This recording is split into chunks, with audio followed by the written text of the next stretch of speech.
So hello, everyone, both who are here with us in Wrocław and online. So today we are gathering for the conversation that has really simple title, but however, it cuts the heart right to the heart of our profession as business analysts.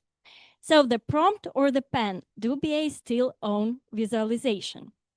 Because let's be honest, for years, business analysts have been the people who were just taking the messy conversations, taking the assumptions, even like maybe some conflicts, put them together and turn to something everyone can see.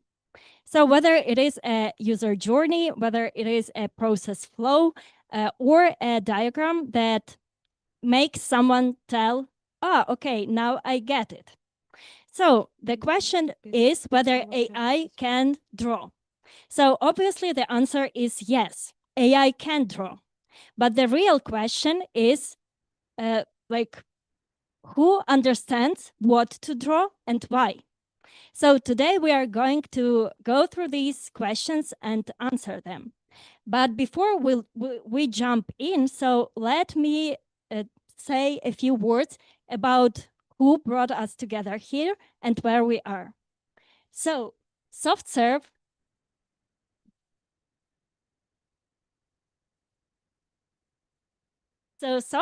is a technology company specializing in consultancy services and software development. So we are working in huge amount of different domains. So this is healthcare, cloud computing, DevOps, e-commerce, and many, many others. Probably we are missing here AI, which is very essential and on the top today, but we are doing that as well. So if we're talking about our business analysis community, which is in this SoftServe ecosystem, so it was established in 2012. And now we are more than 400 business analysts who are very passionate, who are actually taking the user needs, making the decisions, and doing through visualization and through technology, making the good things that helps our customers. So to join us, you can see here the QR codes and scan. So we encourage you to do that and align with us on social medias. Also, who are interested, we are having a lot of different, very interesting courses that are interested for business analysts to see like actual information and the courses that are actual now. So you can scan the QR code and check. So today we will not have like the generic session, but that would be like more the live session where we will discuss a lot of things, where we will probably argue a little bit. We will have different points of view for different items, but I encourage you to stay focused, to stay engaged, and to ask questions. So, guys, let's begin. Thank you. Thank you for that intro. Hey.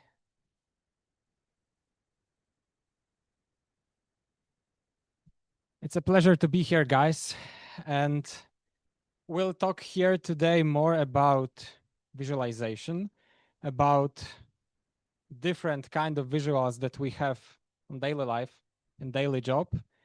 And due to the fact that it is a broad topic and actually like as many people, as many of that, the number of opinions, lots of different approaches, etc., we decided to have the discussion panel today rather than the typical presentation.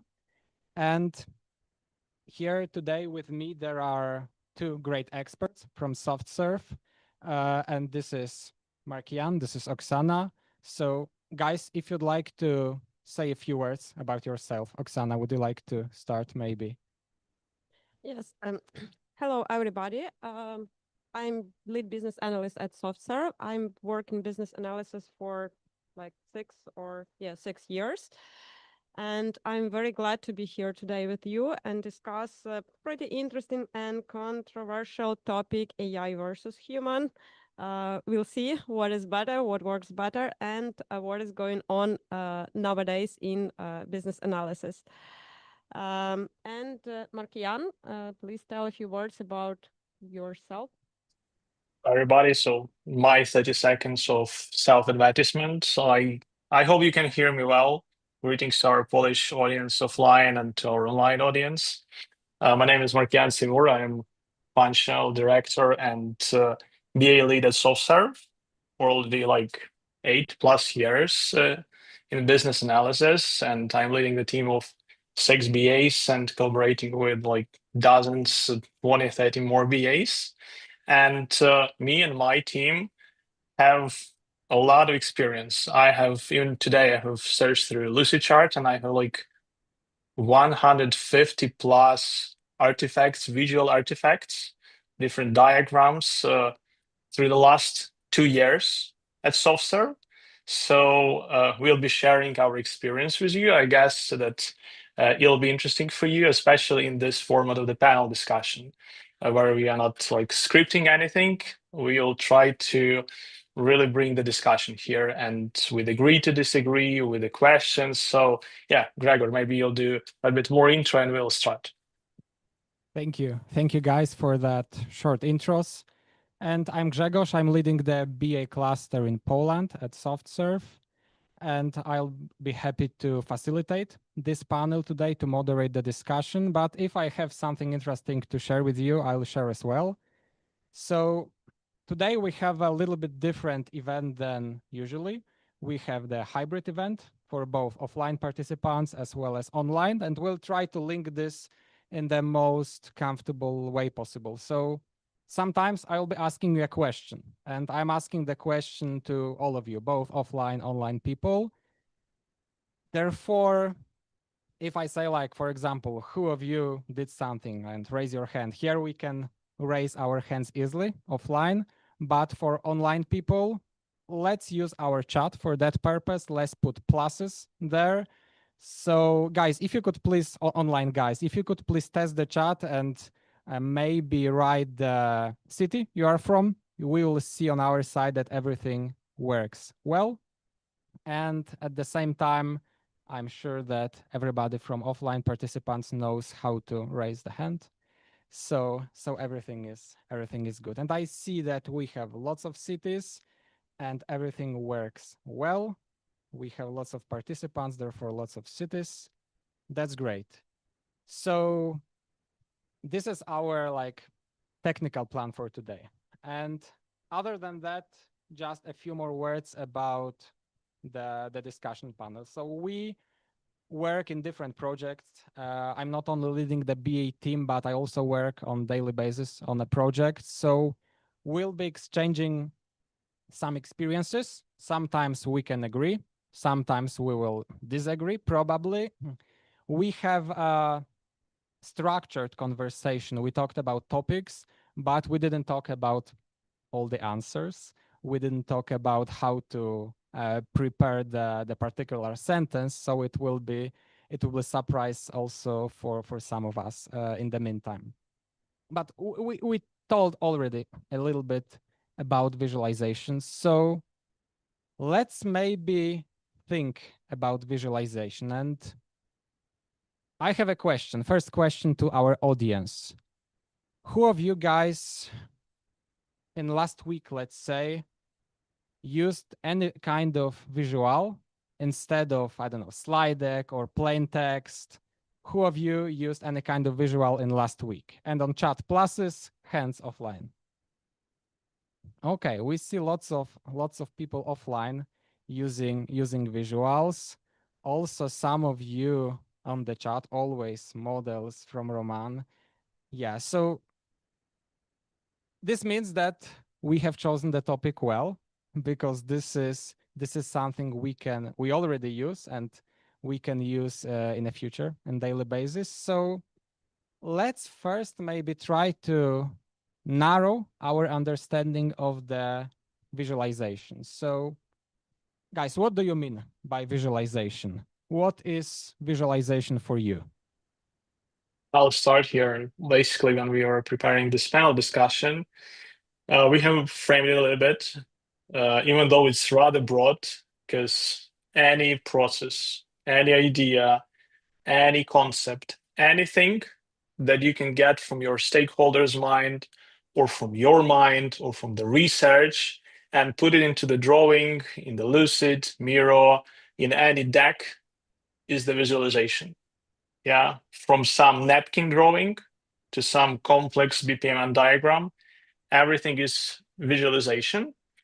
Today, to frame it, we are going to talk more about diagrams, more about some BPMNs, concept mapping, ERDs, anything that puts the structure. We'll try not to go into the topic of data visualization because it's completely different realm. Even though if there will be questions, we'll answer them as well. But just to frame it, to me, when I talk about the visualization and any artifacts related to it, I mean any idea. If you see the structure on the screen, some kind of a grouping, some direction, some hierarchy, it is visualization. Oksana, what about you? Well, I would go even further. Of course, for me, visualization is not about just a structure on paper. I would rather say it's a way of thinking. Of course, every stakeholder, every person you communicate with has their own mental model. And actually, this visual thinking, way of thinking, is a process of getting this mental model out of the heads of our stakeholders and organizing in a structured way. It's on board, on paper, it doesn't matter where you do this. So yeah, I think it's even more than just structure on paper. And one more thing, that visualization is extremely important to enhance collaboration with stakeholders and actually enforce, like in a positive way, enforce involvement from our stakeholders. Of course, to talk via visuals is much easier than to talk via text or even sometimes to talk with words. That makes sense. And actually, I'm thinking while listening to you, you have mentioned not only visualization itself, but you have mentioned lots of BA skills and activities that are somehow connected with visualization, like communication, visual thinking, of course. If you were to like list and order a few, let's say 5 BA skills that are important nowadays in that era of AI with lots of automation, etc. If you were to list, what would it be? And please remember that we have to put visualization somewhere inside. Maybe, we don't know. Maybe we'll not put and we'll end this panel. I mean, you know? if we finish with not that, important. then thank you guys. And yeah, Oksana, you go first, Okay. and I'll just try to adjust based on your answer. Okay. Well, of course, there are a lot of skills that are important for business analysts, but if I have to mention like top 5, I would start from communication, first of all, of course. We can do anything without communication. Then problem framing. The next one will be system thinking. Of course, it's extremely important to see like the whole picture, not just a part of it. And curiosity, for sure. Of course, we have to be curious about everything new, about new technologies, about some domain knowledge, and be interested to learn something new. And the fifth, visualization. Only the fifth. okay. So you see, guys, visualization of the 5th place only. Okay, Markiyan, do you agree? How does your list look? Grzegorz, it means that we will have 4 panels more to come, you know, because visualization is fifth, so it's 4 more times in Wrocław. So That was we'll have, that was really strategic. Well, I'll try to adjust here. The first one, and I always tell to my BA team, and I always tell to our BA courses, it's asking questions. It's the most powerful tool and skill that you have, especially nowadays with AI. And when I tell you asking questions, I mean asking questions yourself, your stakeholders, and nowadays AI. This is one of the most important skills. Communication, no-brainer here. Like it is the obvious one and the core, because nowadays soft skills are becoming your hard skills. But what I would add here, add to your communication energy. Yeah, the proper energy level is important. Be engaging, be really interesting to your stakeholders. So communication plus energy. I'll definitely agree with Oksana on system thinking and critical thinking, especially nowadays when your stakeholders, I bet you as me as well, are bombarding you with all those Claude artifacts without like any context. So critical thinking is a must. And system thinking help us to build kind of some ecosystem, to build structure. And even for visualization, system thinking is a core, especially nowadays. Scoping, Oksana mentioned problem framing. I'll go a little bit like dig deeper into the details. Scoping your solutions, understanding how to draw those business requirements, stakeholder requirements, how to frame your scope, with what diagram to frame your scope. There'll be number fours and number fifths as well, as Oksana has mentioned. Visualization. Please, Grzegorz, do not end this panel discussion here because it's also on the fifth place, okay? Okay, I traveled here to Wrocław throughout the whole country, so I'll keep this panel longer to make it worth it for myself. You have mentioned that energy, and that reminds me some people telling us, hey guys, this is not why I studied computer science. I studied computer science not to talk to people, right? Not to give them my energy. My energy is not to share.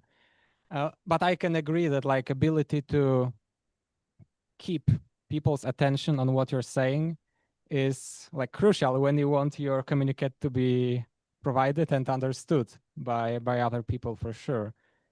But you both mentioned visualization in the end of your list. So at the very beginning, we say that, hey guys, in current times, visualization is so important.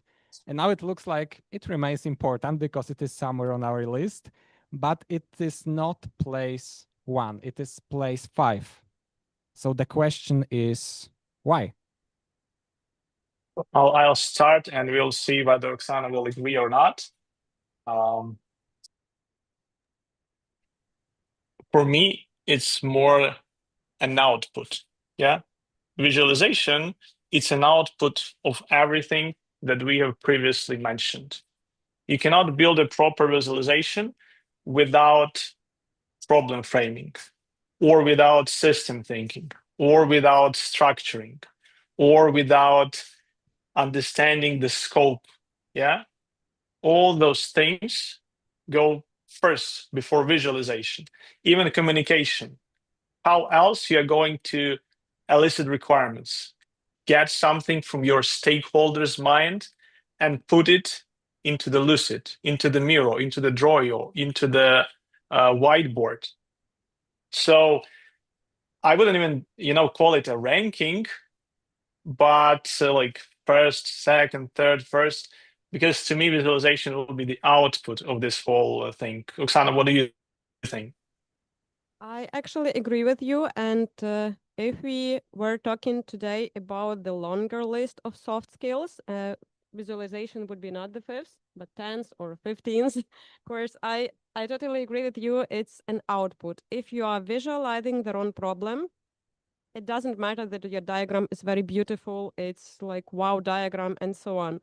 So first of all, you have to understand the context, to know your problem, to know your audience. And of course, communication as well, as Markiyan has mentioned, you have to elicit requirements first. You have to interview your stakeholders. And even having this beautiful diagram, you have to present it. Without communication skills and energy, it doesn't matter how beautiful your diagram is. So visualization is very important, but not in top first skills for BAs. And it's more an output, the result of all BA work and activities. And this is something interesting that comes to my mind, and I agree with what has been mentioned on chat as well. And for you guys, I'll read it out loud. So from Roman, we got the comment that visualization and more broadly modeling supports systems thinking and analysis. And he adds that some things are difficult to understand without visualizing them. And this is like the phenomenon that I was thinking about while preparing to this meetup as well, that on one hand, we can treat visualization as the output and result of the process of systems thinking and thinking in general. On the other hand, creating a visual, visualizing something, modeling something, can additionally empower the thinking process. So the role is bidirectional here. We have, on one hand, it's somewhere as a result of our works. At the same time, it's just the starting point for further discussion. And this is the moment where visuals can serve both. What do you think, guys? Do you agree that this is output as well as starting point for next steps in the process? Well, yeah, go. You go first. You go first, Oksana. I would say I partly agree, of course. Visualization might be like supporting the system thinking, but if you're not working on it, if you're not developing the system thinking, it doesn't work with visualization. You cannot start with visualization to boost your system thinking, for example. That's what I think. So yeah, it's supporting all other skills and activities, but I don't agree that it can like help you to boost your system thinking, to show you the whole picture once you start visualizing. You have to understand the context.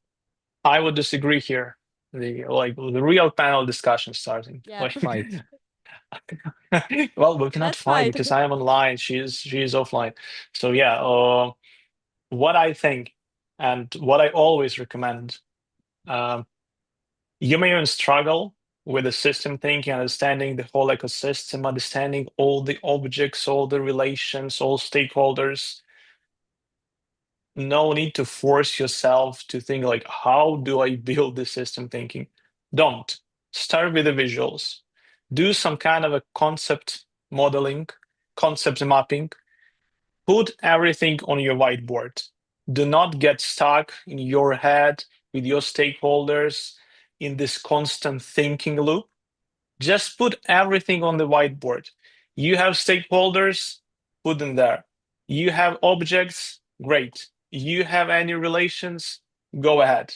And then you will start system mapping, and you will start with your stakeholders, your subject matter experts to perceive a broader picture.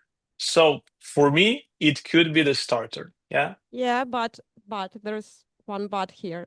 It could be the starter, and you described the situation well. But to start putting the objects on the whiteboard, you do need to ask some questions before. You do need to have some context and understand which objects to put on the board. So visualization is not the start, actually. Or maybe AI will do it instead of you. That's a hot take. I don't know. No, it will we'll do see. it. That's for the second part. That's for the second part of the panel. At the same time, we have another opinion on chat that visualization is one of the ways to analyze and ensure the integrity of requirements. So as an output here, it can be treated as well as control, I would say this way, and validation of what we have there inside. So you have mentioned lots of usages of visuals and different kind of visuals, let's say diagrams. If you were to choose, therefore, and like variety is extremely wide, if you were to choose, again, let's say top five diagrams that you use on daily basis, and this can be whatever comes to your mind from your context, from your project. Of course, like we all have it in mind that we all come from different contexts. But from your perspective, what do you see, guys? What do you perceive as most important? I really like those rankings. They're like choose your top 5 Pokemons, like choose your top 5 cards. This bringing some engagements to the panel. I'll start because I've already mentioned the first one and the core concept mapping, concept modeling. Every time, even during our performance reviews or some our discussions with our BAs, I mention it, and most BAs do this technique. Not all of them know the naming of this technique. That's basically concept mapping. You put everything on the whiteboard and you at least start with something. Yeah, that'll be my first one. The second one, and maybe like second and the third one, they are tightly related to the top 5 skills that you have mentioned before. Scoping. I believe that with the context diagram and decomposition, like basically mind mapping, you can cover almost every high-level aspect of your solution. You bring any solution to the table, especially nowadays, some AI assistant, whatever. And with a context diagram, you can map all roles in the system, all external systems that relate to your system. And with the decomposition, you can decompose to tiny pieces, to some really comprehensive groupings. You can decompose all your solutions. So that'll be the second and third one. The fourth one, maybe not, well, we'll try to fix it with our new lectures. And we have arts and crafts where I have the separate lecture in it. Service blueprint. For you who don't know what is service blueprint, it's like BPMN on steroids. Yeah, it's mostly it's process mapping, but it is focused on your user experience, on the layers of interaction of your users with your systems, with other touch points, with the processes, with the backend part, with showing metrics for each process step, with showing touch point to each process step. It's my favorite one. Maybe I would even put it on first, but it's maybe too comprehensive, too complicated to start with. And the fifth one is the custom one. Yeah, you never know what your stakeholders would want, and therefore my fifth place is basically anything you put on the whiteboard, and then try to figure out what you're going to do with it. Yeah, you put some process boxes, then you understand, okay, it will be the process diagram. You put some objects, and then you think like, oh, maybe it'll be entity relationship diagram. Yeah, you turn it into something. But the custom diagrams sometimes even go first. That's my take. Oksana, what about you? Well, if I have to mention like top 5 diagrams for me, my list actually would be pretty much the same as yours. But as Markiyan has mentioned, we all work in different contexts and with different initiatives and different projects. So I will start today with the top 5 I use most often recently.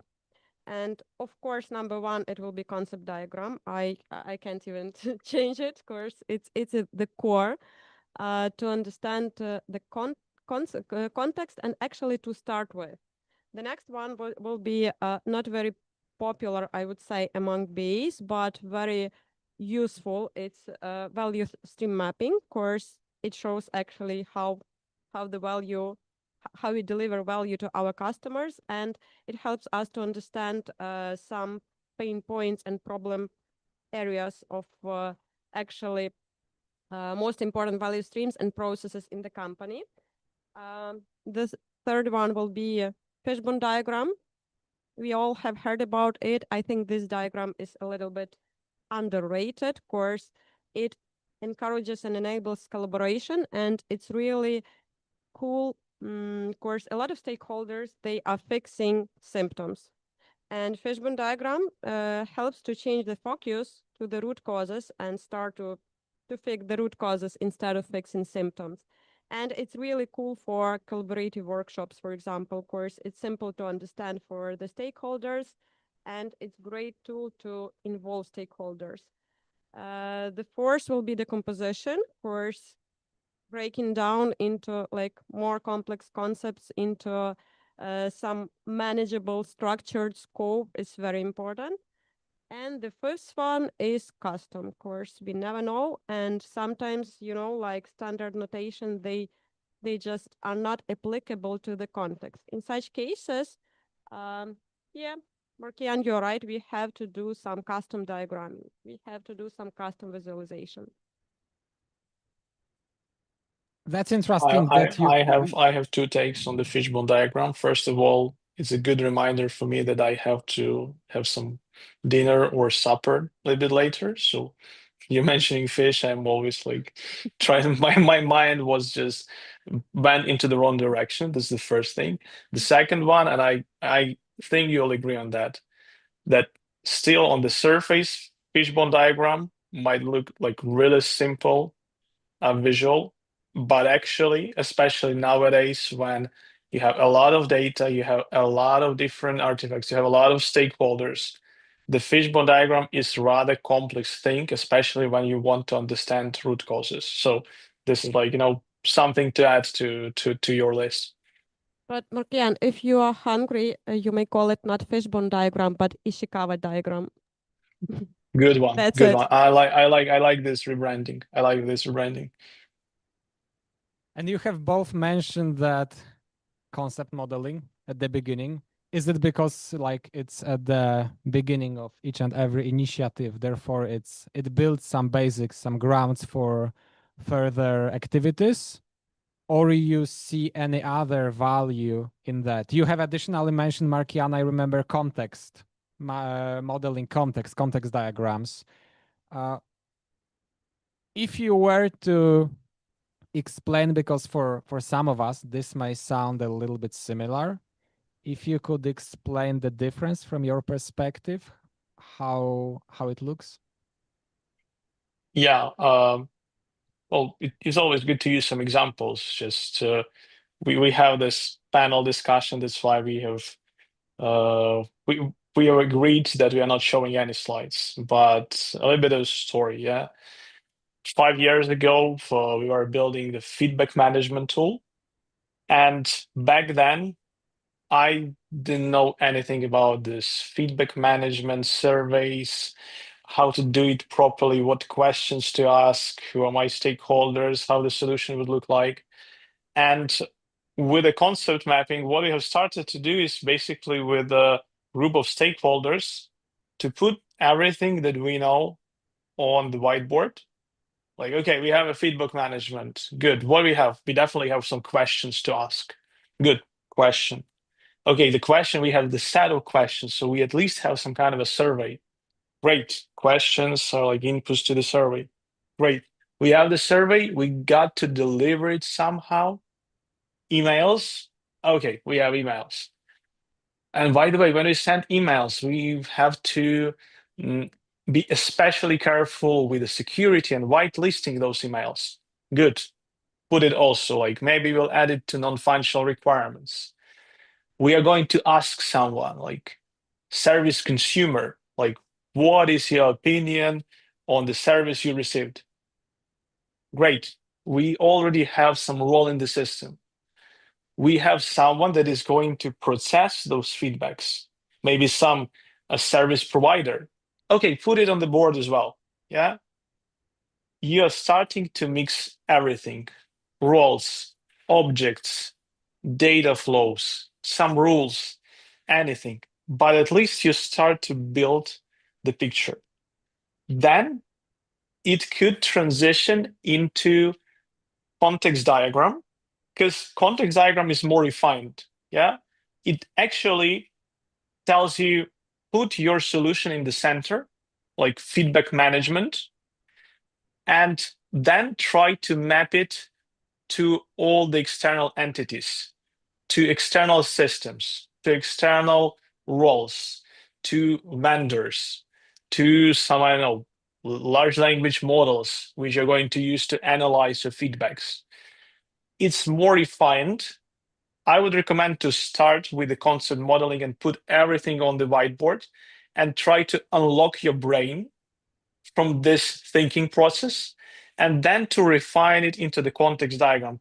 Because from the start, you might not even know about your solution. Yeah, you might don't even understand what your solution in the center would be. So that's the key difference. And Oksana, from your perspective, that concept modeling, mapping these relationships, putting them on paper, even if this is digital paper, why does it matter actually? Like, what benefits, despite the fact we have created the new artifact, can it bring us?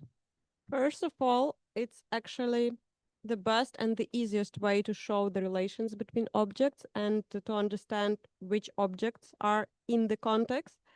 And concept mapping is pretty simple to build. It doesn't require any additional knowledge. For example, for a BPM annotation, we need to know and to follow some rules. For service blueprinting, we need to understand the structure of the diagram and to understand how to build it. If we are talking about the context diagram as well, we have to understand how it works and what to put there. Concept mapping is pretty simple and easy to understand by stakeholders. You do not need to have any additional knowledge. And actually, concept mapping is very useful not only in our work environment, of course, we can use it in our everyday life. For example, you were traveling to Wrocław.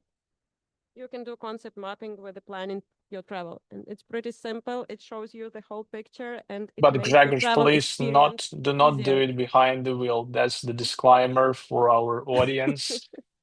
Well, I am usually, like, my team knows that a lot of my meetings I can do like during walking, during driving a car. Disclaimer, do not do this. Yeah, for our audience. So yeah, especially when you're on the Autobahn and driving the car, do not do the concept mapping, especially in your head. So that's the disclaimer, very important. I mean, you had to do this concept mapping before going to Autobahn. That's first one. And by the way, yeah, Markiyan is right. He can do concept mapping everywhere. And sometimes he even draws, not just put the name of the objects, but draw the object. For example, if it's a person, he will draw a person in his notebook. True. And usually is such true. concept mapping is pretty interesting and interactive. Sure, So, make the visuals interactive. That's really important. yeah. But will be therefore by you concept mapping considered as a first tool / technique / the thing we are doing when the stakeholder comes and says, hey, I have an idea, I have no idea how to describe it, these are some vague signal from the market, these are some general reports that we got, what should I do? What are the techniques, diagrams, visuals that you use, therefore, in such urgent but unknown situation, unknown from the business perspective? I wouldn't jump to the conclusion that it should be the first one, because it might be the first one for yourself, not for the stakeholder. You might for yourself to prepare to, as our audience mentioning in the comments, to build the glossary, to build the relations. But if you see, you got to understand your stakeholders. If you see that stakeholder is more structured, yeah, like to group everything, maybe start with the decomposition. Or if you see that the process matter and you work with more operational stakeholder, maybe draw several process steps. If you're working with the C-level executives, do not even go to the complex diagramming. Maybe start with some kind of a business or solution canvas. So I recommend to understand the context of your stakeholders and their perception. Would you consider here also any organizational modeling to understand the context of your stakeholders. Yeah, but usually all those organization models are all so complex, especially in the big enterprises, that I am not even sure whether it'll provide you additional context, or on the contractor, or on the contrary, it will overwhelm you with such amount of unnecessary details that you won't be able even to draw anything. So, Fair point. especially with the positions that have like in the title 6 words, if you see this more than 6 words, you might even forget about organizational mapping. So just stop it. By the way, on chat, we got the info about concept modeling from Roman that it's essential to clarify terms used in a project. And this is exactly one of the most important usages, like that we all use the common language, that the language where the same terms means the same. And therefore, based on that, we can build from these bricks. Oksana, what do you think? Which tool, which techniques, when we have stakeholder coming with not unusual, but unknown request? I agree with Markiyan here. Of course, we have to start not with the technique.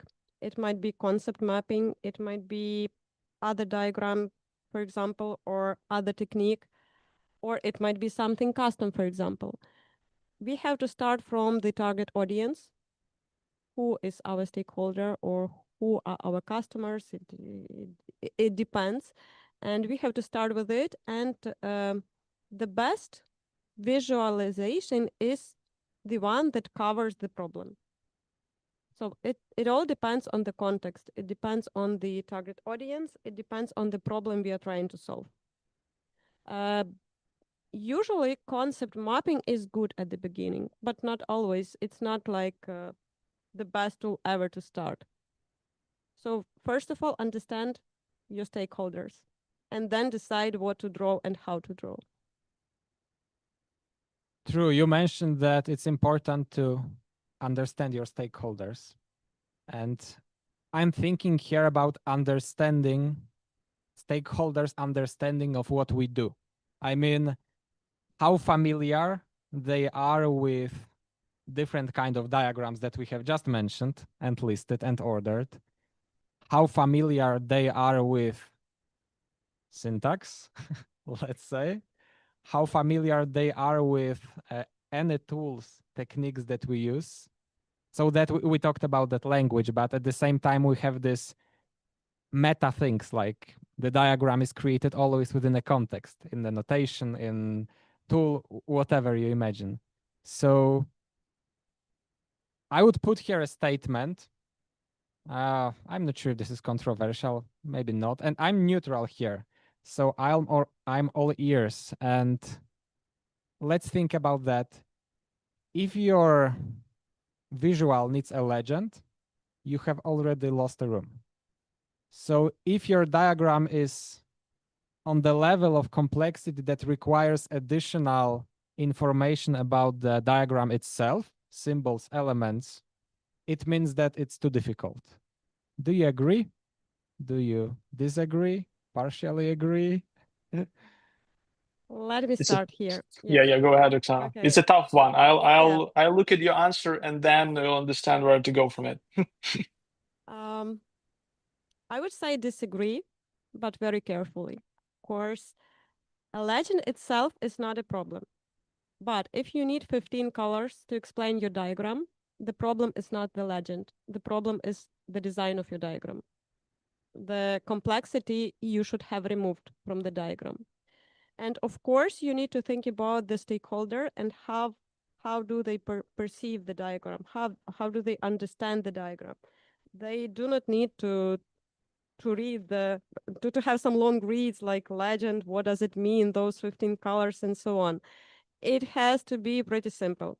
But the legend is not the problem. If you have the legend, for example, the blue color is like is state and the orange color is to be state, and you just explain those two colors, it's okay. It's not a problem.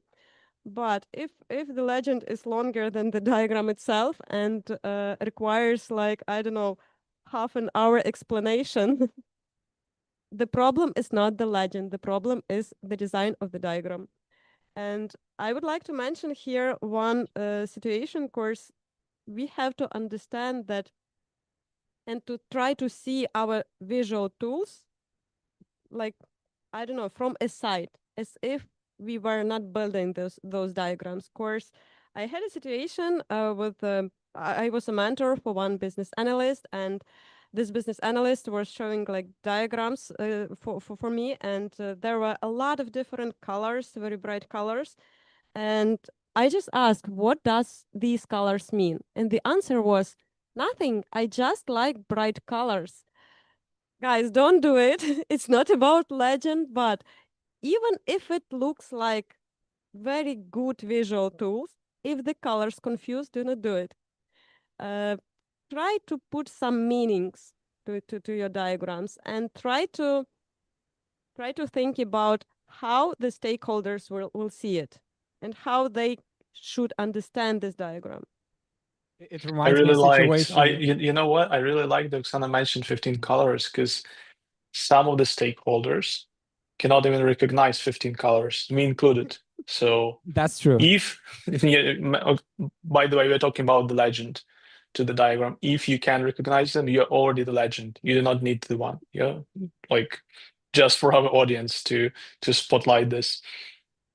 Yeah, But go ahead, Gregor. from the perspective of showing diagram to another person to understand if there is enough legend included on a diagram, this reminds me a story when somebody shared with me their diagram, asking about colors or lines, whatever, and I asked, what do these lines mean?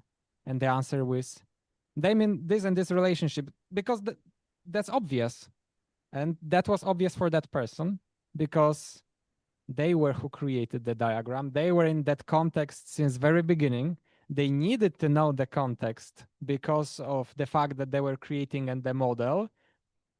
But for receivers, that was absolutely nothing. The meaning was hidden.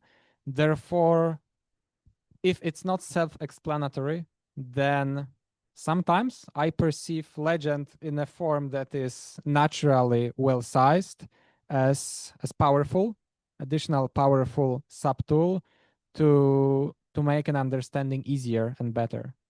And I would like to mention one of my favorite statements here. I always tell it to everyone. Common sense is not that common. And we have to understand it. What is obvious for me is not obvious for Markiyan, for you, and for any other person. So it's very important to keep in mind this. Exactly. And it's not only about visual elements. It's also about terminology that we use. It will depend on the context. It will depend on the communication culture and the culture itself. Anything that we put in a diagram has to be tailor-made to the receiver. Or at least it has to be described in a way that receiver can understand what are we modeling in general. Markiyan, was it enough to prepare your answer? Yeah, that was more than enough to prepare several answers. One, there are plenty of really good shows on Netflix, on Amazon, on HBO, but one of my most favorite shows is to observe BA that is explaining to business client gateways in BPMN. That's one of my favorites. Yeah, I'm just calmly observing it, and this is the plus sign, which means the parallel, but in not parallel. It's like the one arrow means this. That's like my favorite show. Speaking about whether I agree or not agree, this is the tough one. I would disagree regarding that if your visual needs a diagram key, you have already kind of lost the room. Several years ago, I would agree, but I understand that it's related to cognitive biases. The better you understand your stakeholders and psychology, the better you can operate and build trust with your stakeholders. Because there is such a paradox of knowledge. The more you know, the worse you can be at explaining it to someone who knows less. I remember that I was drawing the like state flow diagram of ticket statuses. Basically, the ticket is in progress, pending, closed, reopened, no colors, no bold text or anything, nothing, like 6 items on the screen. I have sent it to our architect. And the next day, he asked me, Markiyan, like, some of your status boxes have slightly thicker borderline. Are they out of scope? And I was like, I cannot even recognize it on my screen. You know, because you do not know about the perception of your stakeholders. That's why nowadays I think that at least take into account all different perceptions and all different stakeholders that you can encounter with during your career. It's better to put at least some diagram key. But I also tend to agree with Roman in the chat that it should be as simple as possible, and your stakeholder should at least read the essence of the diagram in 20 seconds. If not, our attention span with all the reels, with cats and dogs, with all the TikToks is like lower and lower. So 10 seconds, 20 seconds max to read from left to right your diagram. That's it. You can use cats in your diagrams to catch attention. Good one. That's a good one. That's a good one. Try to do it next time when you'll put the ERD on your Lucid. Of course. Or decompose the cat, like, okay, here is the cat. No, please stop. Here's the body of the cat, like, so you can do this as well. I prefer to see cats as a whole, not decompose them. And this reminds me all the learning examples from UML. Is the cat with cat leg and cat head aggregation and composition? Right? Nice one. Okay, regarding that self-explanatory, I'm thinking about this, and the more I'm thinking, the less I know. I mean, I'll summarize it from my perspective in a way that there are models that are huge, written, I don't know, huge business processes for being big enterprises modeled in BPMN. This is not the kind of diagram that you can understand in 20 seconds. And this will never be the kind of diagram you can understand in 20 seconds. Moreover, this is the diagram.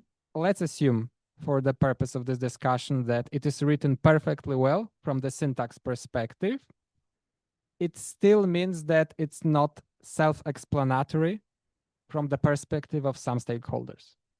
So we always have to bear in mind that person that's gonna read this. And I think that even great models that are needed for some reason, of course, that there is usage of these huge models, won't be self-explanatory for some people, and that's still 100% okay. I agree. Like 100%. Guys, I'm encouraging you in the meantime here offline as well as on chat. If you agree or disagree, here you can raise your hand. You can become part of the discussion. Here you can offline text us on chat, and we will take that into consideration. As you see, we are following what you write there. And by the way, for people online, because I really like to ask this question during our courses, like, if you have your top 3 diagrams, put them into the chat. It's always interesting what BAs use the most. Sometimes I found such interesting approaches. I guess that even service blueprint I have found from such questions. So if you have time, like 30 seconds to put your top 3 into the comments to the chat, do not hesitate. We'll really appreciate it, because it's always interesting to understand those stats and understand our audience. And by the way, offline guys, what do you think? Which kind of diagrams? Any of the diagrams that have been mentioned, or you have your own ones? It does. It depends. It depends. It's my favorite diagram.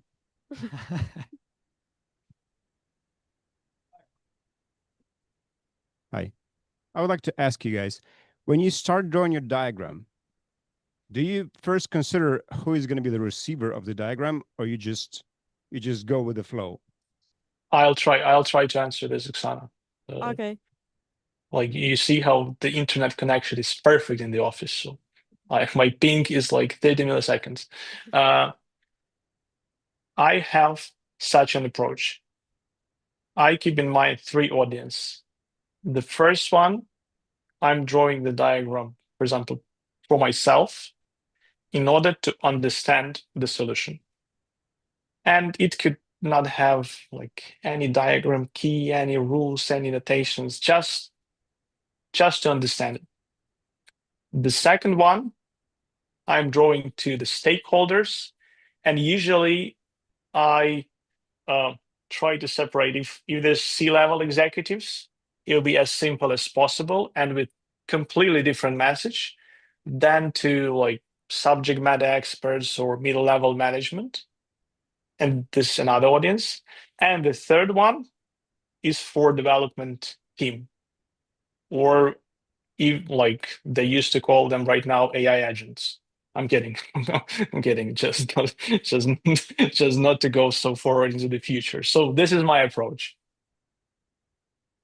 I will just add one more thing here. Of course, yeah, you're right. We have to understand the target audience, who is the receiver of the diagram, and we have to understand and consider one more thing, the goal of the diagram. What problem are we going to cover? Of course, you cannot cover, I don't know, data flows with process modeling, for example. So it is important to understand, of course, you can try to do it, but you have to understand the goal so you can select the best applicable tool that will be the easiest and the most, I don't know, appropriate in the context for your stakeholders. I would like to add one more thing here. Back in the days, I was working as such BA, Bogdan, from our teams, and we come up with a new diagram. He was drawing a BPMN, and then add some context diagram there. And then he was like, oh, and we are going to add objects here. And I called it like BPMN, LMNOP, ERD. And it was like our invention. And nobody understood it. And even now, when I am opening this diagram to this day, I can't even understand what it means. So it's like, do not do this. This disclaimer. Just each I like diagram the fact has that you it. still keep the diagram then. Yes, of course. It's like every time I have the separate folder. It's called my team knows it. It's called like funny diagrams, and there are like very interesting examples. Anything from your side? Yeah, I wanted to add that when you try to draw a diagram just for the sake of drawing a diagram, that's going to be a dangerous path to go, right? So I would like to ask you guys about what are the main, let's say, groups or goals of the diagrams that you have in your daily work. You know, just drawing the diagram, creating the diagram just to create a diagram may be the part of the strategic goal, which is your CV-driven development and like learning new notations. But okay, for the purpose of this discussion, let's keep The that separate kind of section, goals. performance appraisal diagrams, Exactly. like my favorite one. No, as actually evaluator for other BAs and doing a lot of performance reviews, I may say that, guys, do not do artifact for the sake of artifact. It can be seen from the context. If you are asked the right questions, it's just that easy to understand that this artifact was done just for the sake of performance review. Do not do this because it's waste of your time and skills, actually, and it doesn't teach you anything interesting, so you just don't need to do it. And I think I have changed your initial question a little bit. So jumping back to your question to make sure it's answered, what do you think, guys? What groups of diagrams, right? What kind of diagrams do you perceive as the most important? Please correct me if I'm wrong, but Yeah, basically, what are the purpose, or what are the groups of different purposes of the diagrams? I actually, well, it might sound boring, but I'll cite the big book here and have the promotion for our upcoming certification course, like, upselling. We are upselling Grzegorz on this panel discussion. And I'll cite the book. I actually like how they are grouping things. Maybe I do not like how they explain diagrams and how to draw them, but there is in the fifth knowledge area or somewhere like there, grouping, and it really helps. And it has like 5 groups at least. It tells you that you may draw diagram people-oriented to understand, for example, their roles, their organizational place, to take into account during change management. And it's one purpose. Another set of diagrams, you may know, like data flow, CRDs, to better understand the data structures, especially nowadays, because all those AI solutions do not work without properly structured data, without properly enriched data. This is the second one. The third one, there is such an interesting group, rationale, like what is like why behind it. Actually, it's my favorite. That is explained to you, why are you doing this? All those scope modelings, all those business canvases and other canvases, they help you with this why.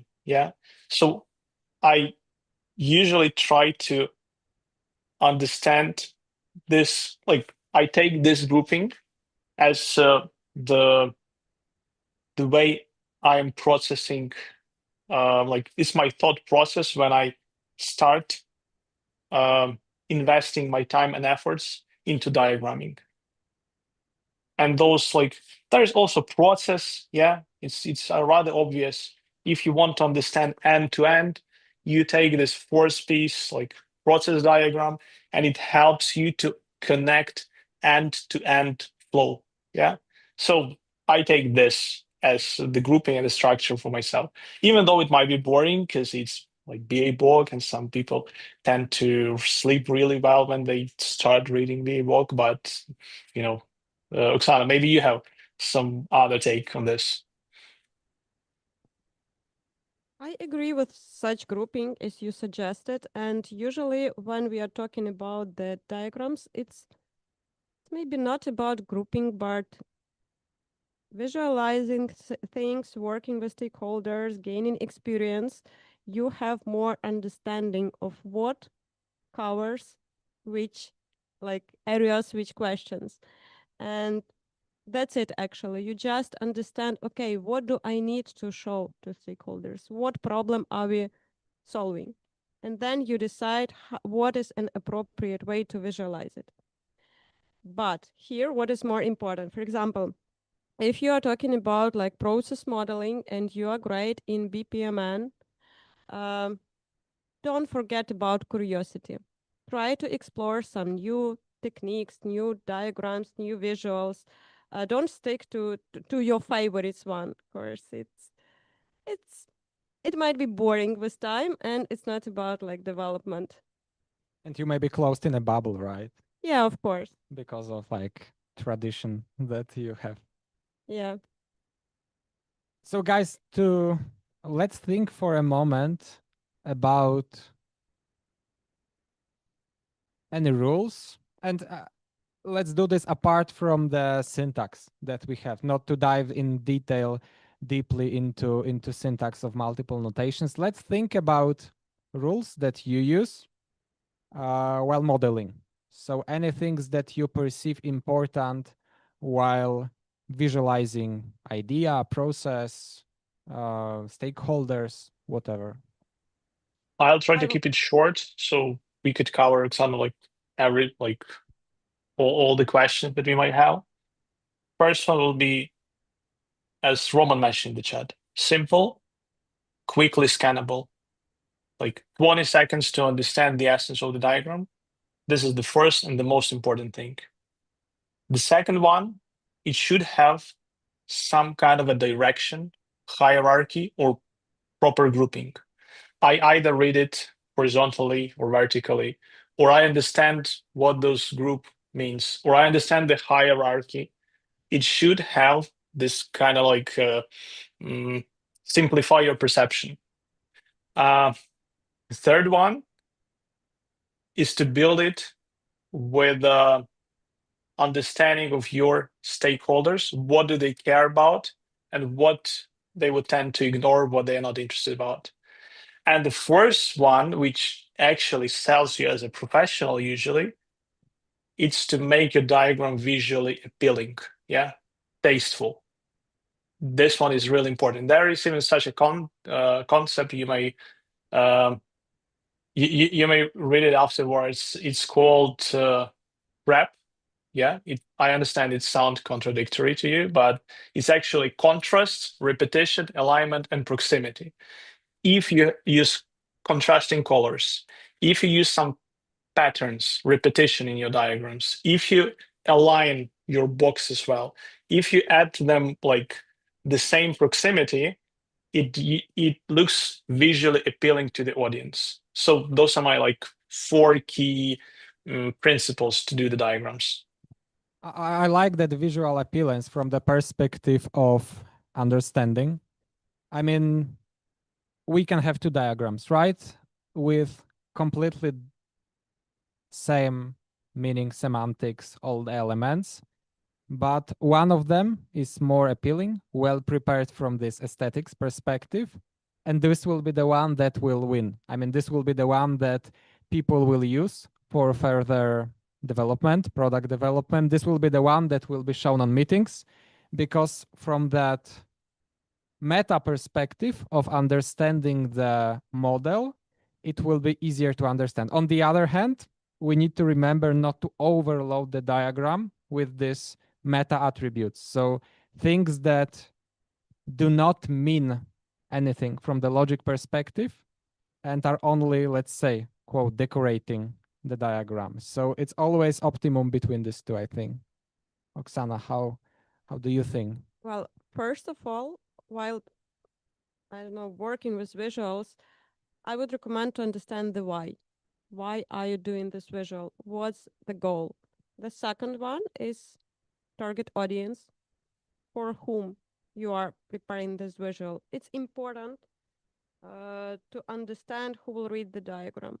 What is the message you want to show with this visual? And the third, keep it as simple as possible.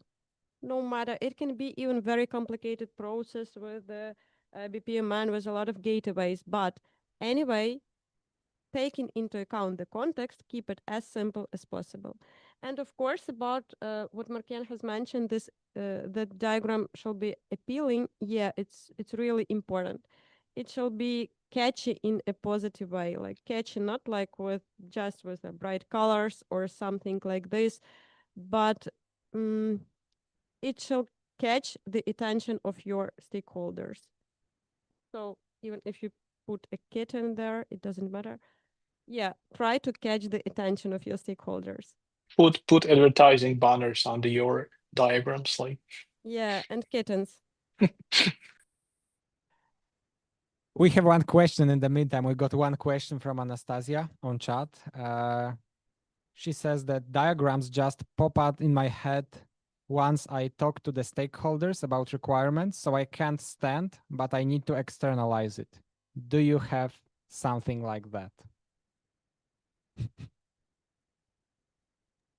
Oksana, will you go first? Do diagrams pop up in your head? Take into account that I know your projects. Does, for example, value stream mapping pop up in your head recently? Take into account that you spend days with the mapping Every of day enterprise. and every night I live with this value stream mapping in my head with all those fish bones, sorry, ishikawas, you're hungry. Yeah, true. In my head. And you know, Markiyan, that we're gonna have pizza here after the call. I know that you're going to have pizza. I'm online. I'm just repeating in case you forget. Just send it to me, and you know, pizza is also the diagram. It's actually the circle diagram, and which tells you some stats. So if you'll eat all the pizza, I'll have 0%. So, but it's about data visualization. So we try to put it out of scope, you know. And when you are talking about it, it pops up in your head, yeah, like a diagram. I really appreciate that right now during the panel discussion, you mentioned fish, pizza, and enjoying your meal in Wrocław. So yeah, that's actually really good. That's really good from your count on colleagues. us. Okay, guys. Don't So thank us. we have discussed that we have different kind of diagrams. That's obvious, but I'd like to tackle this topic from a little bit different perspective. So we can have some diagrams being created on the fly. During the workshop, we are modeling something quickly on the whiteboard, we are sketching something. Or we can have some diagrams, some huge models created to model processes, systems, enterprises, offline, asynchronously. BAs can work on this, other people can work on this. And again, I'll put the statement, and you can guys here offline, online, on chat agree or disagree. And this is the question also to you, that whiteboard sketch prepared on the fly during the workshop is worth more than a polished diagram in a system. Do you agree with that statement? Do you disagree? If you could raise your hand, offline people who agree. One person. Yeah, well, I would also like to see Two the chat. people. Like, okay. How many? Just one person agrees that the few, sketch. Minority. I am with this person. I agree that I would even, you asked me regarding top 5 skills for BA. I consider that the skill of drawing the diagram on the fly during the call is one of the most valuable and most trust building skills for your stakeholders. If you can actually, during the meeting, first I practice this a lot with the context diagram, with the decompositions, when I listen to the stakeholders and I don't just actively listen or facilitate, but I participate, open the whiteboard, and we all together collaborate in order to put the diagram. And I choose the diagram, just the most simple one, but to do it on the fly and to do the sketch. And I agree on this. That's my take. Oksana, what do you think? I mean, Actually, maybe your context is a little bit different in the project. Do you agree with what Markiyan said? if you asked me this question, for example, 5 years ago, when I was just starting my BA career, I would say no, the diagram should be polished and very good. But actually, that's a mistake. I learned it through experience. So now I would agree with this. But what is important to know, not only like sketching is required for BAs, it depends, of course. When we are talking about like sketching or diagramming on the fly, it's really important for collaboration and alignment, like initial alignment. For decision making, you might need the polished version of the diagram. So it's not like only sketching or only polishing. It's something in between, depends what you are doing. For alignment, like diagram on the fly, and for decision making, polished diagram, like final version. And I can add here from my side, like, again, my thinking process is that I'm comparing this to what is called and what is differentiated in BA BOK as elicitation results versus requirements. So as a result of our elicitation, not surprising, we have elicitation results, and these are not requirements yet.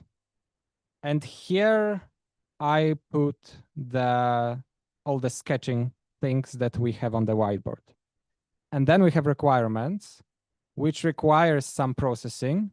And then what we do, we verify requirements, and we verify and we validate requirements.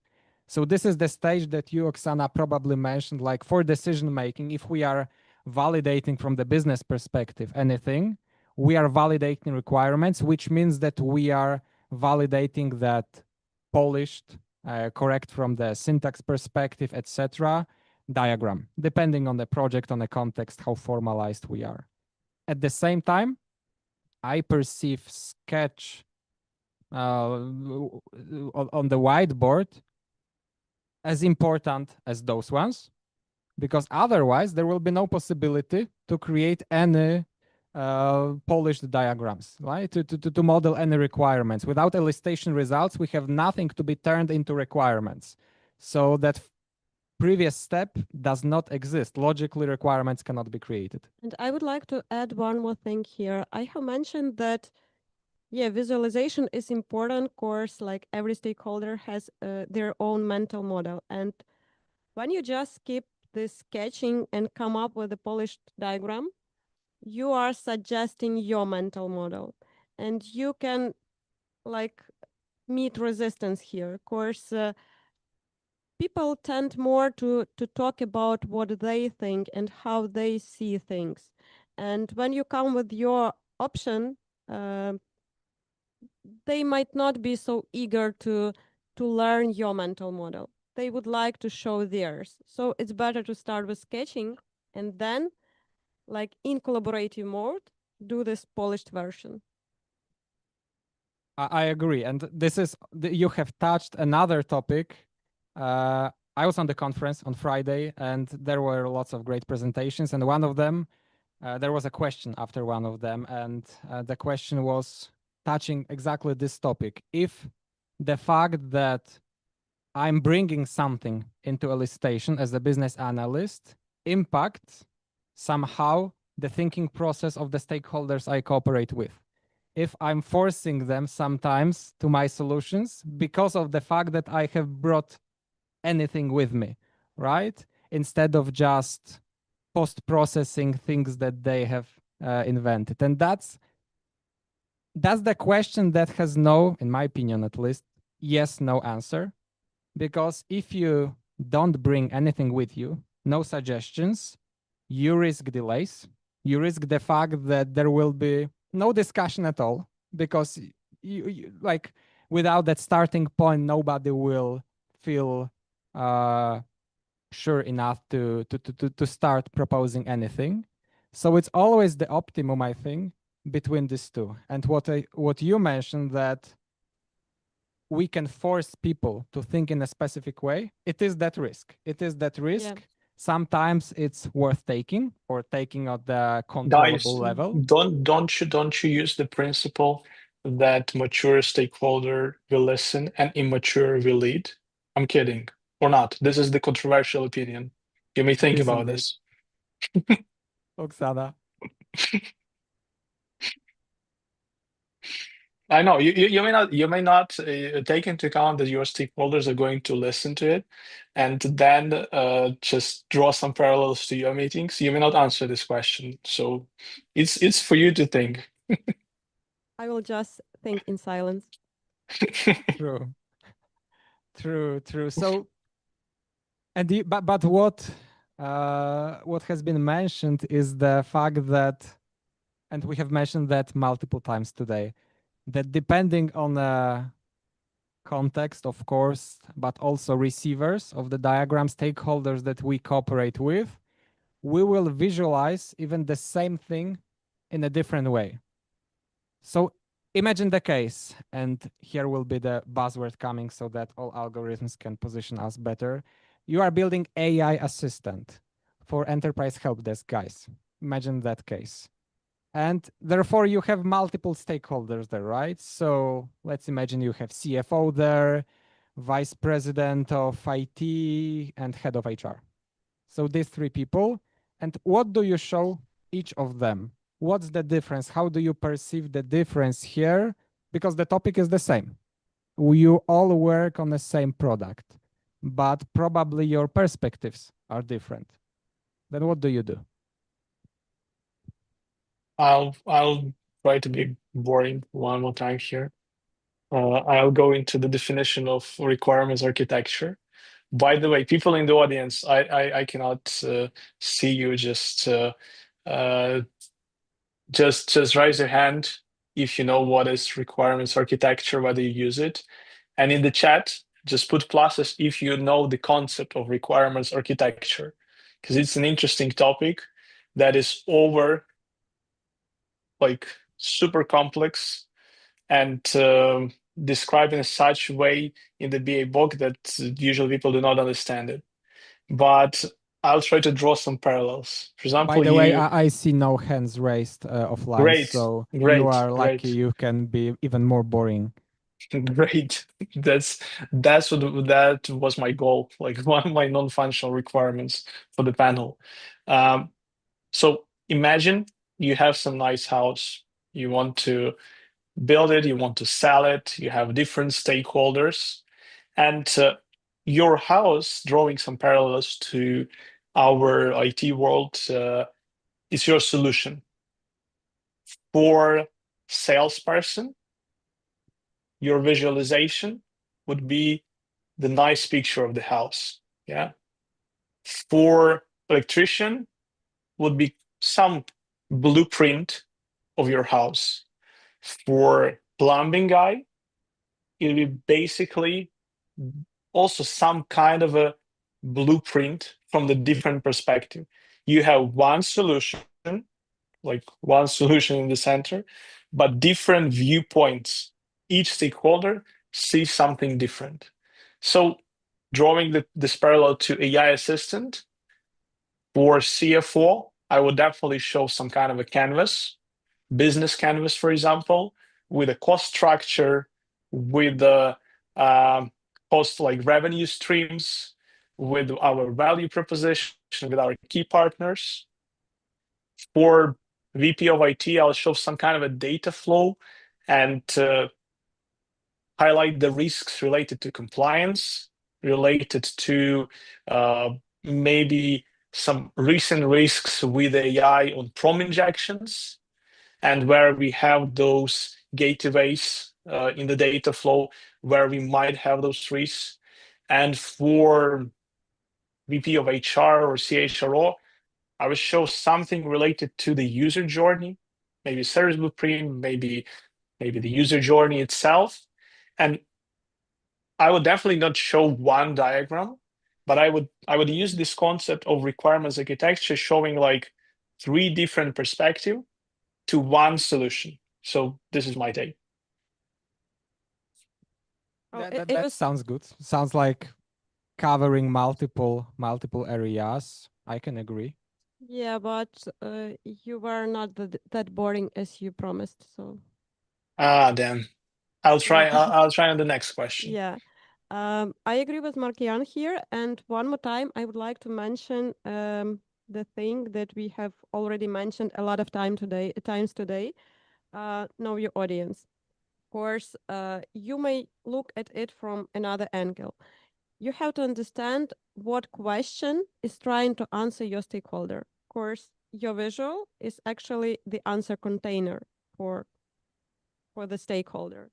So that's actually it. And regarding the diagrams in this exact use case, I agree with Markiyan. A good example, what you can show to each of the stakeholders. So as you see, guys, like we have a question. Yeah, yeah. I want to ask a follow-up question.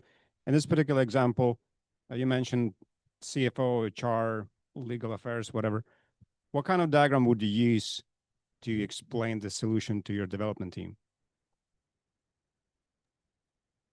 I guess multiple diagrams. It depends on what level of abstraction you're already working with. If we are already using, if you're already talking about some data objects, I'll go with the ERD, entity relationship diagram. But I think for my development team, I'll start with something like context diagram in order to explain that here is our solution. Here are core roles that are interacting with our solution. Here are key systems that we are going to integrate with. If we have AI assistant in the center, I think we are going to interact maybe with some vendor of OpenAI or Claude. We are going to use some identity management system to recognize access management. We are going to use maybe some Power BI in order to get stats from the usage of AI system to measure adoption, to measure monthly active users, to measure trends. And I'll start with this.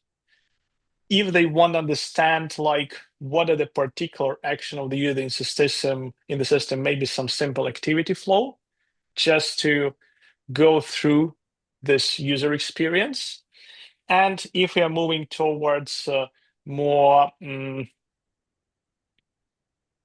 granular detailed data flows or ERDs, depending on the maturity level of my team. So I think that'll be the setup.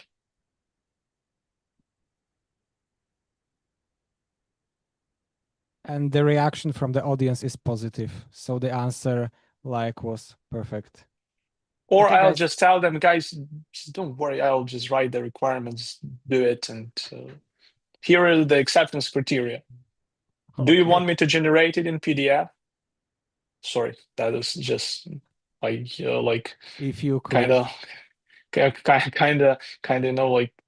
we have even discussed it with Oksana yesterday, that I see that I am switching from the normal language even during conversation with my team to AI language. I even ask them like, could you summarize it? Yeah.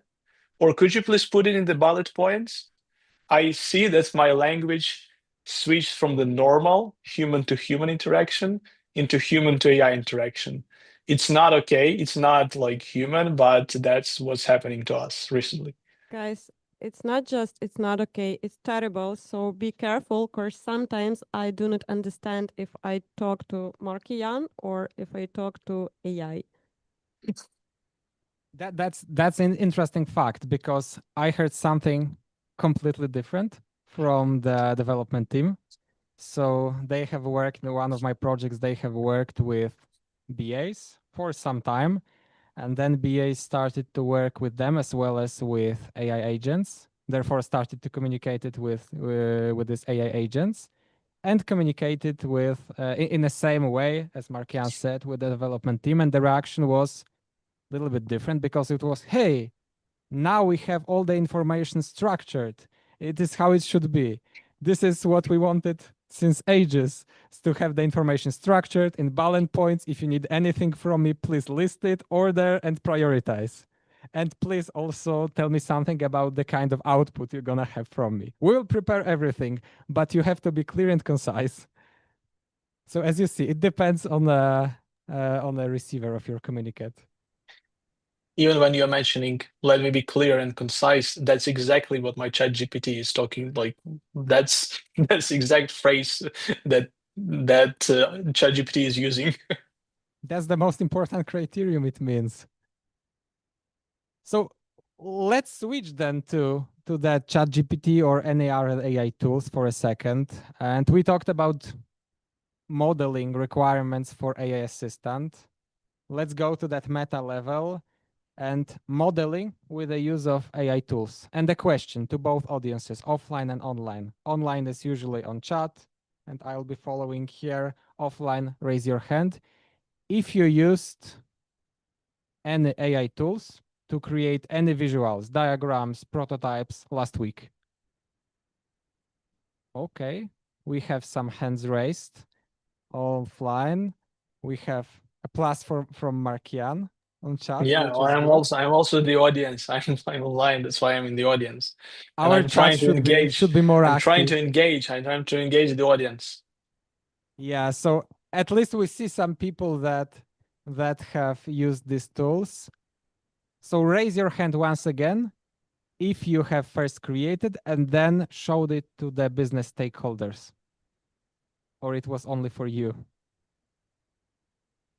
One person. I want to know, like, so from all the remaining heads, only one person have showed the diagrams Yes, and what exactly. they have generated in AI. One That's person interesting. That's offline interesting. shared the diagram created with the use of AI tools with a business. Okay, then guys, let's focus for a second on this topic. And from your perspective, what are like your ideas for using AI modeling tools, and I use this modeling term with like sort of reserve.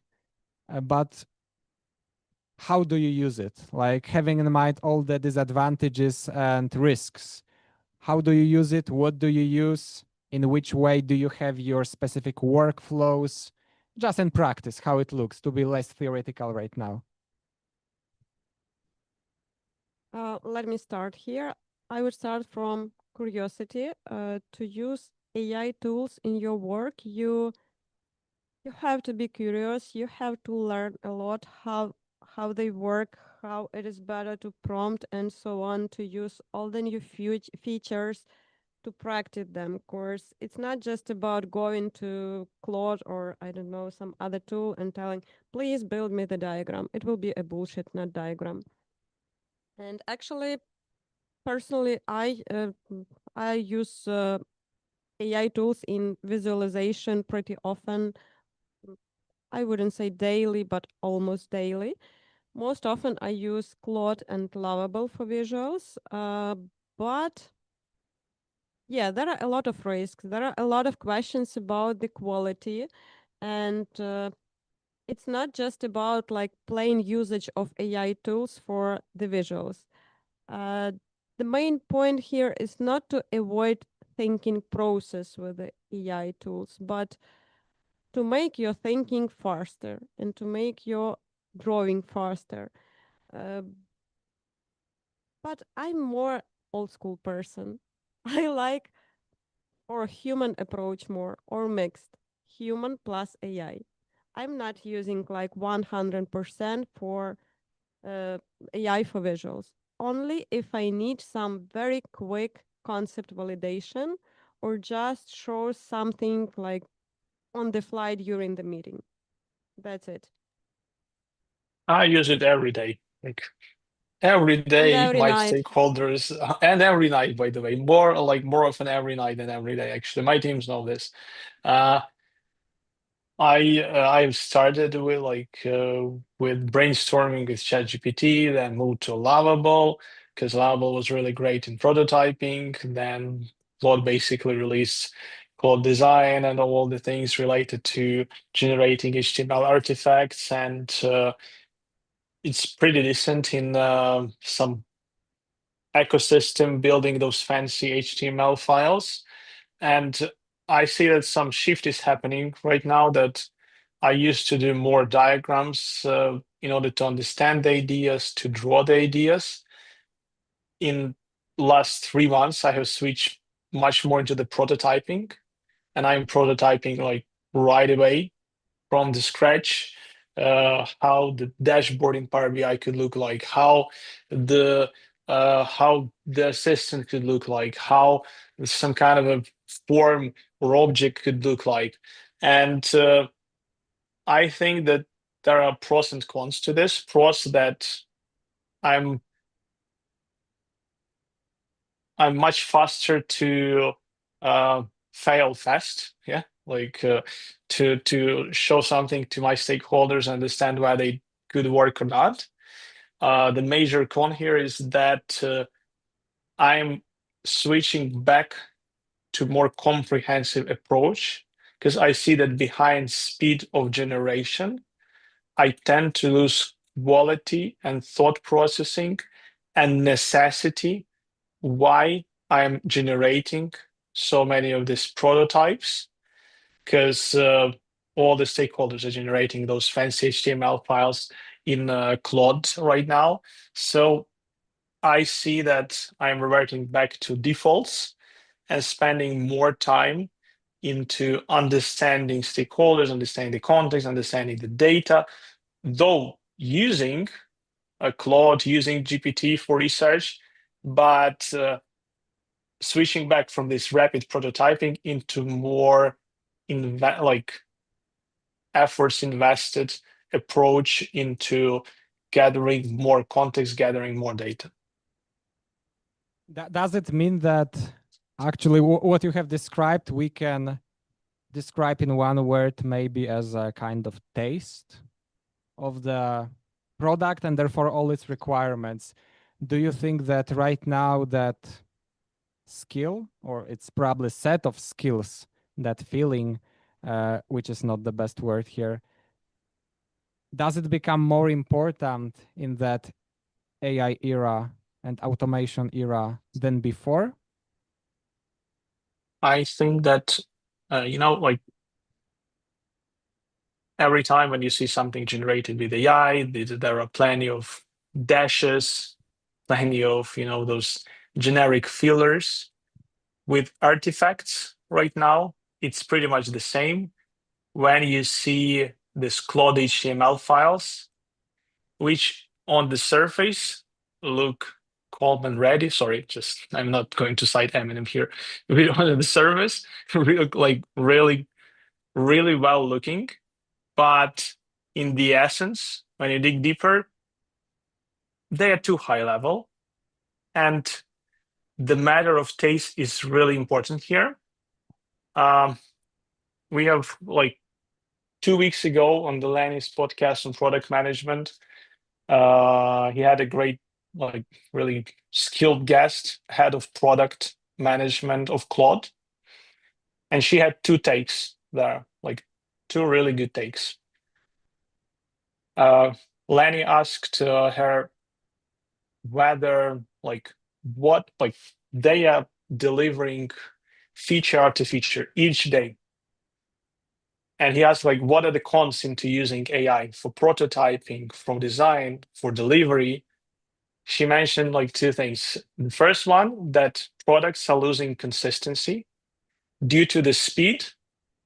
You see that the web, desktop, mobile app, they might all have different features. They might contradict or duplicate each other. And behind the speed, even in Claude itself, they sometimes forget about user experience and user journey, and basically the adoption, how easy it is to adopt and to understand the tool. And the second one, she actually mentioned the product taste, that one of the skills that they're searching in their products, in their growth managers, is the product taste. And by product taste, she meant professional that has an empathy, has, in Ukrainian word, people understand me, it's called nadivlenist, trained eye into different artifacts, different designs, that they are building the taste of understanding what are the humans, because basically right now humans are paying money still, even the business is changing into tokens economic, but they're still paying money, and what actually matters to humans still in this AI world. So this my viewpoint based on the information that I consume from the from the best practices that we have right now in the world. I can say that I totally agree that taste actually matters more than ever with all those AI tools at hand. Of course, yeah, we can produce some artifacts quickly, but what about quality and what about consistency? Taste is mostly about experience, about knowledge, about feeling, about understanding. It's about everything that is very, very human. It can be reproduced by AI.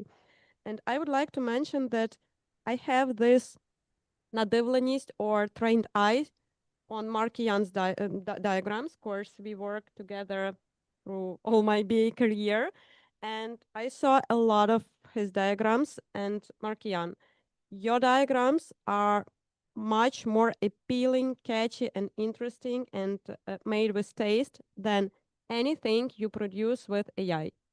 That's was what AI. I see. This whole time, this was AI. It wasn't me. No, This was Markiyan that's AI. not It's true. new.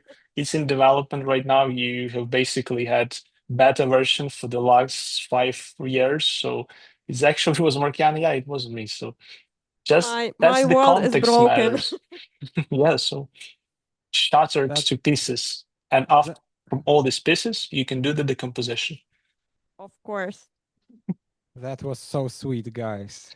Really, let me make the atmosphere a little bit more pessimistic right now, because we hear from so many places that we don't need BAs anymore, and Markiyan won't be able to draw his diagrams to model his requirements before like one business stakeholders in one evening can prototype everything that Markiyan has been doing for years.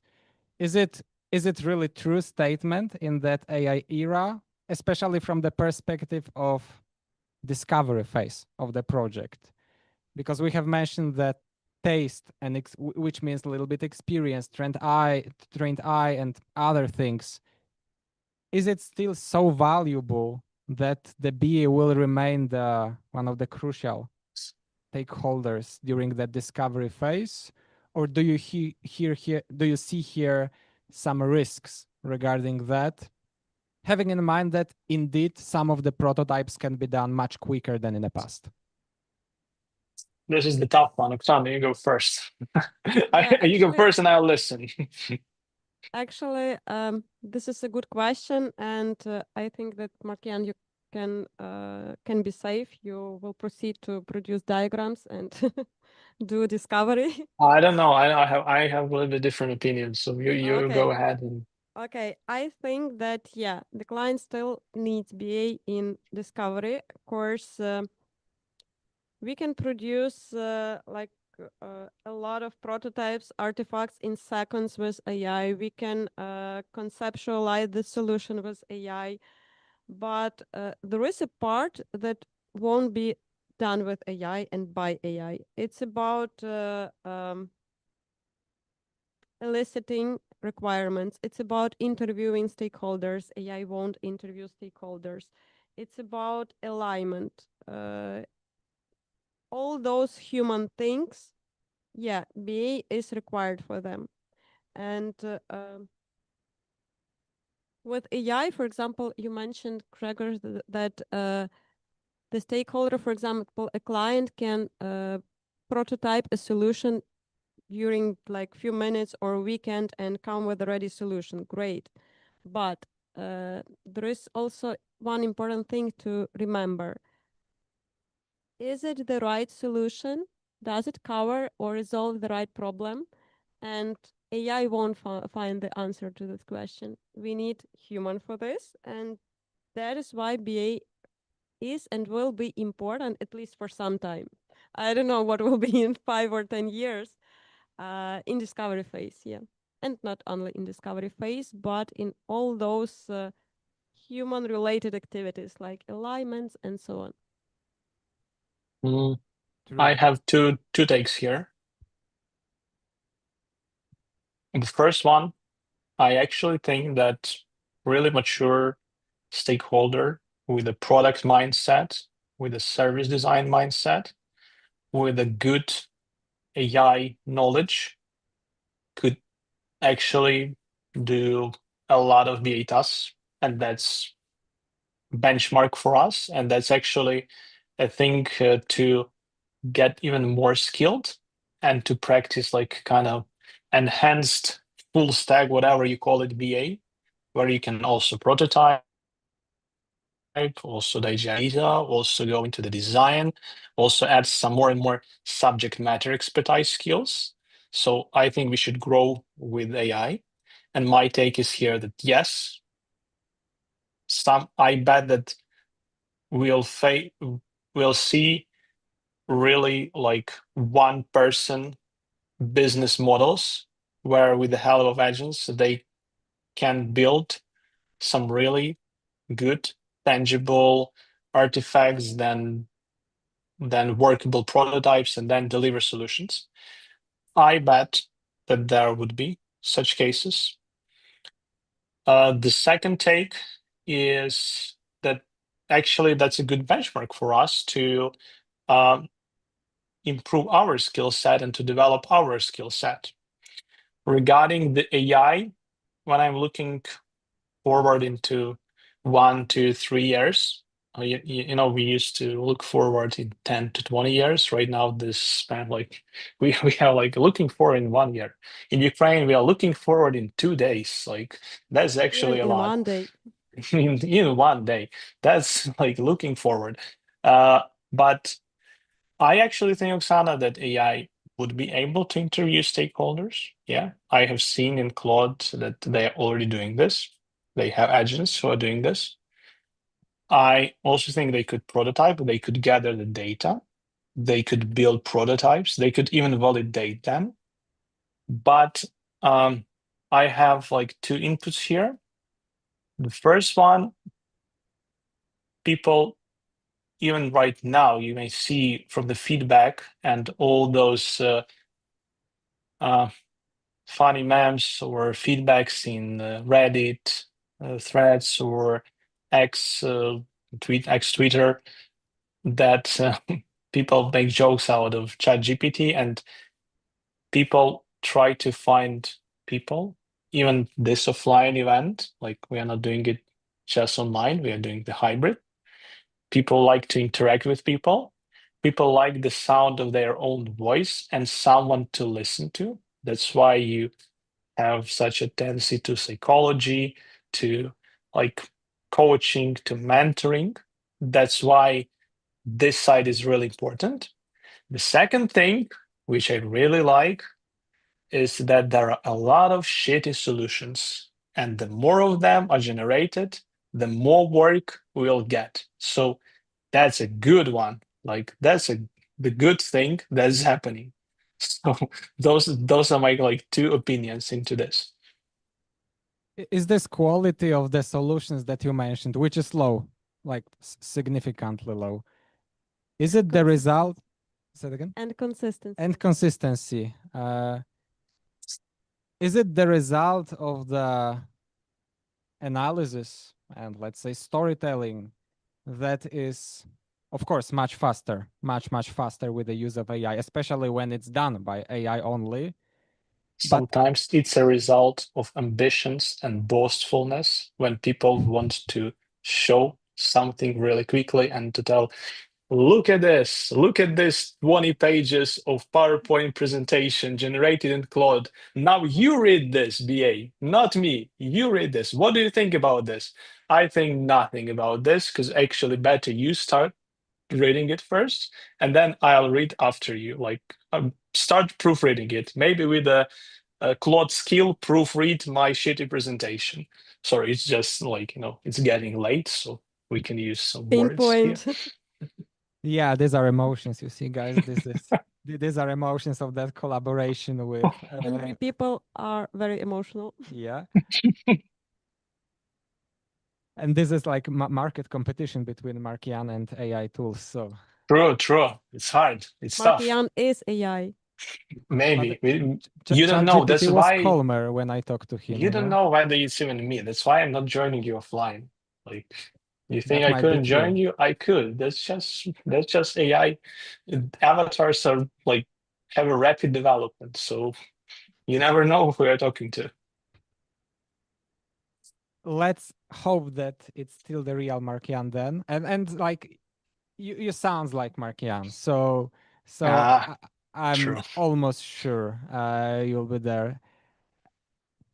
And jumping back to that question, do you think, guys, here, there, wherever, that the results of the storytelling and the storytelling process in general is faster, much faster, but at the same time, it became somehow flatter.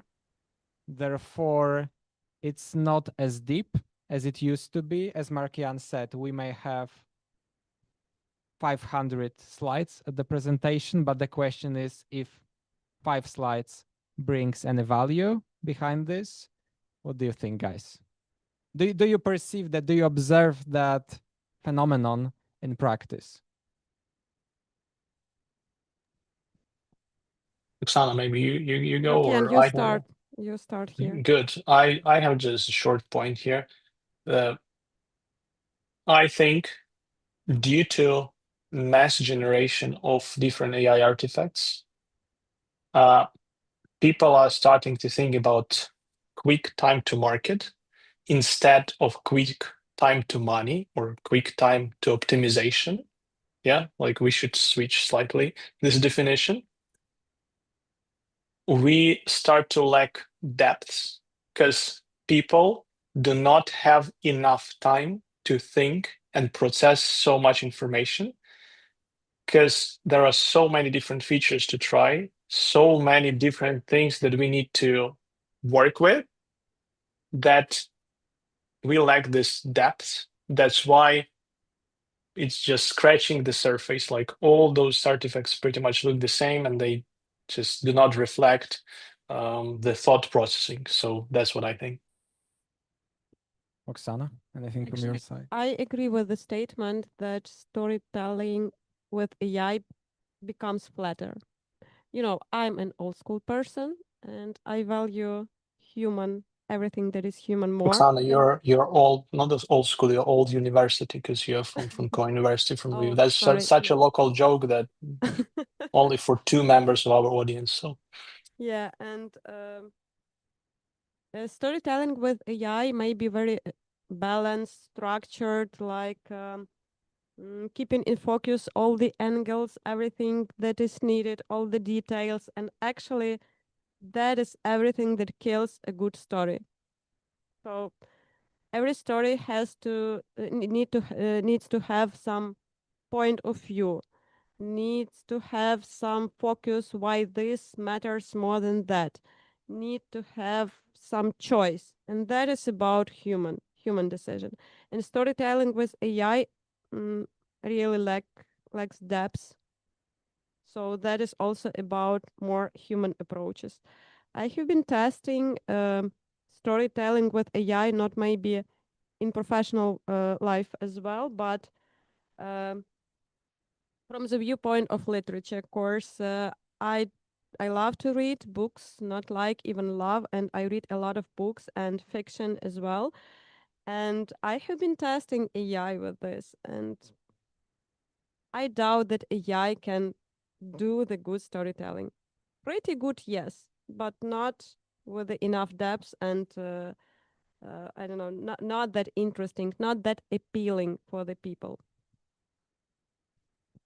That gives us the opportunity to use these tools, AI tools, at the same time, while keeping that perspective of people without losing it, which brings us to the best possible combination, I think.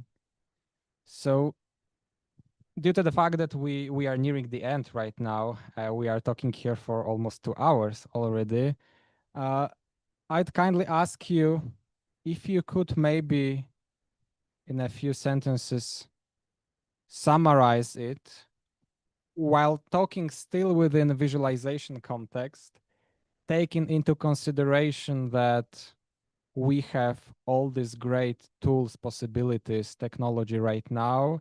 We have some basics that have not changed since many years.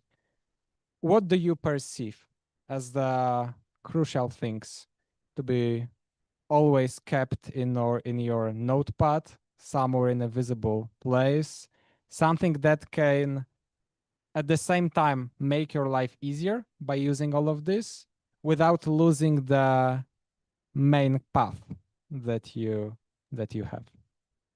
my key takeaways will be: do not use dashes in LinkedIn posts. I'm kidding. Just sorry. That is the wrong. This could have been an email. This could have been email. Sorry. This is the wrong conclusion. The first one, as I have mentioned, I'm trying to remember our conversation, and quick recap regarding skills. Invest into the quality of your questions to stakeholders, AI, and yourself. To frame the idea, frame the prototype, invest into it. If you struggle with understanding the systems, understanding the ecosystem, understanding like what you're working with, the domain you're working with, use AI, of course, but you can unblock your creativity even with this concept mapping. Put everything on the whiteboard into the deck, try to map it. They'll be helpful. Develop tastes, product tastes, we have mentioned it. Review products, think about them, try to use them, try to use new stuff. Train your eye, that'll be definitely helpful. Get more knowledge, especially subject matter expertise specific knowledge, because a lot of companies are hiding their data behind the paywall, and usually AI tend to not train on this data. So be mindful about building the connection with subject matter experts and gaining more knowledge. That would be definitely helpful. And didn't want to conclude with the boring stuff, but this thing that we have mentioned, requirement architecture, you may even forget this concept, but try to understand your stakeholders and adjust your visuals to your stakeholders. Even when you're working on the one solution, there are so many different perspectives. Use it. The more diagrams, the more visualization you're using, the more perspectives you'll see. Roman has mentioned the chat, and thanks, Roman, a lot for providing a lot of info to the chat. Use notations, use some rules. They'll try to, even though it might be somehow boring, yeah, but they help to frame you and to direct you in the right notation, into the right usage, and then you understand, okay, with the process I try to do end to end, and with the context diagram I really have to think about those data flows, and with the service blueprint I need to map these layers. This is really helpful, yeah. And invest in the communication, AI communication, stakeholder communication, even communication with asking questions to yourself. Those are my key takeaways from today's. And thanks a lot for activity, and thanks a lot for bringing me here online. Thank you, Markiyan, as well. Oksana. I'll be very short in the takeaways. Of course, Markiyan is hungry, and we have to respect this. First of all, I agree with Markiyan, invest in asking the right questions. That is very important, no matter if you communicate with a person or with AI. The next one, communicate in the right way, communicate good, but do not communicate as AI. Communicate with AI, but not as AI. That is important, actually. One more, learn from experience. Do not just leave it behind. And what is also important, do not avoid thinking with artificial intelligence. Use AI to think faster. That is important. And that will help you and make your work easier, and maybe not easier, but better. And one more, very, very old as BA profession, and my favorite one, always ask why. That's it. And remember our work. Even Backstreet Boys has Yes. told us about this. Yeah, and sorry, that's really for the older audience, like referencing Backstreet Boys songs and tell me why. That's But you know, Markiyan, the offline audience is laughing. So oh, great. That's yeah, like and good proper targeting, Yeah, and it might sound strange, actually. Of course, we were talking about AI today and how to build visuals in a few seconds and so on. But remember that our job becomes more human than ever. That's what I wanted to add. Thank you. Just think about it. Thank you, guys. Lots of valuable summaries. Actually, like nothing to be added from my side. I can only say that these are all extremely valuable insights, and it was a pleasure to moderate today's discussion, to facilitate it. Thank you, Oksana. Thank you, Markiyan, for joining us.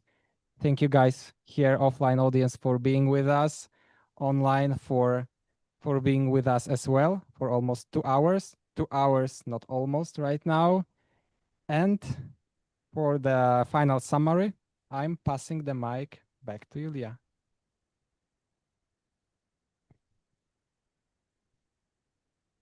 Thank you so much.